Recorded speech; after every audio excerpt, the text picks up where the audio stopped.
Hi, I'm Kim. I'd like to talk today about a client's own inner resources.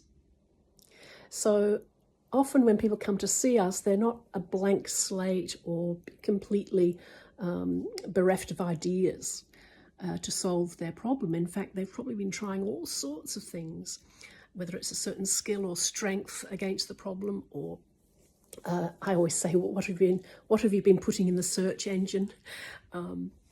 And people have been quite active before they come to counselling. So that's where we need to really start, is not just, oh, what's the problem and what's the history of the problem and how big is the problem and when is it not a problem, but also what resources the client has been using to keep the problem at bay, so to speak. And these ideas about the client's inner resources is something that Dr. Milton Erickson back in the 1960s began to talk about in family therapy. And he called it utilisation. And it really is an empowering of the client to have this curiosity and total belief that they have within them, if you like, that not necessarily the solutions to the problem, but the steps towards helping them live a better life.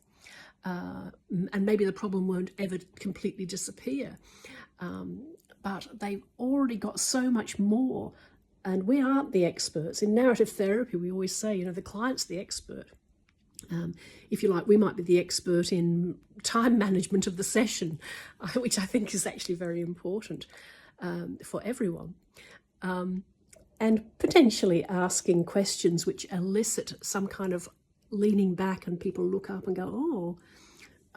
So if someone says, oh, I just wish I had more peace and there wasn't so much anger in the family. So I said, oh, tell me about this anger in the family. Is there ever a time when you, as a family, you're together and anger's not showing up? What's happening then? Or, I hear you talking about this peace, this wish for peace. You must have an idea of what that looks like for you. I mean, for someone else that comes to see me, their idea of peace might be, lying on a beach in the warm sunshine. So, but what does peace mean for you? And how did you come to really want that as part of your life?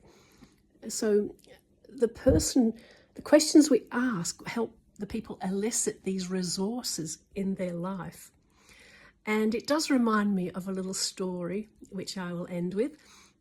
A woman went to the market square one day, and she saw a stall that she'd not noticed before.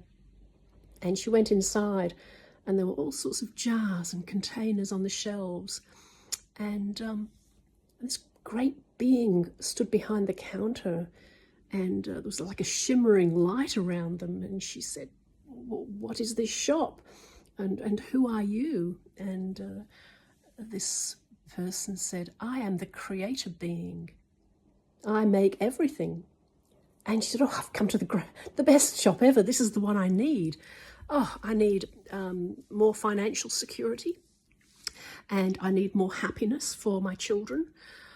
And I do need more calm in my life.